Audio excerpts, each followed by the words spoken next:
The annual Sri Panchami Mela and Pithapuli festival commenced on Monday evening at the Chitrangada Kala Kendra grounds in Teliamura, jointly organized by the Teliamura Municipal Council and the Information and Cultural Affairs Department. This two-day cultural extravaganza celebrates local traditions and flavors. The event was formally inaugurated by the Chief Whip of the Tripura Legislative Assembly and local MLA Kalyani Saharoy. The opening ceremony featured a vibrant cultural program including traditional music and dance performances. কোনো না কোনো programme আমাদের লেগেই থাকে, সেটা পৌর পরিষদের মাধ্যমেই হোক কিংবা তেলিয়ামুড়া ব্লকের মাধ্যমেই হোক কিংবা তথ্য সংস্কৃতি দপ্তরের উদ্যোগেই হোক।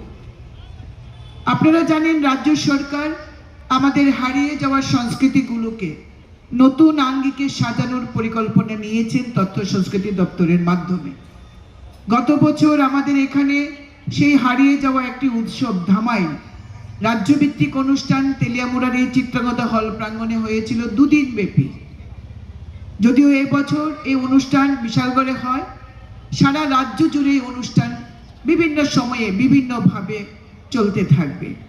রাজ্যের মাননীয় মুখ্যমন্ত্রী, যিনি সংস্কৃতি প্রিয় মানুষ, সংস্কৃতিবান মানুষ, নিজ গান বাজনা খেলাধুলার সঙ্গে জড়িত, তিনিও চাইছেন যে ত্রিপুরার যে হারিয়ে যাওয়া সংস্কৃতি সেই সংস্কৃতিগুলির পুনরুজ্জীবিত করা।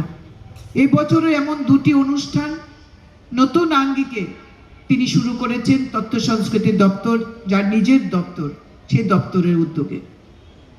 আমাদের এই শ্রী পঞ্চমী মেলা, যখন বিধায়ক হিসাবে আমি এখানে নির্বাচিত হই, আমি দেখলাম যে এই সরস্বতী পূজা তেলিয়ামুড়ার একটা সুন্দর উৎসব।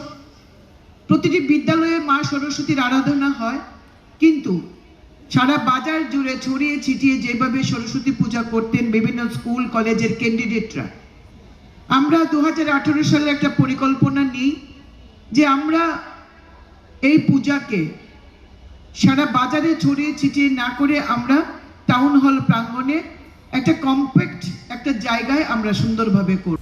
Reported by Hiranmoy from Teliamura, Chinikhora.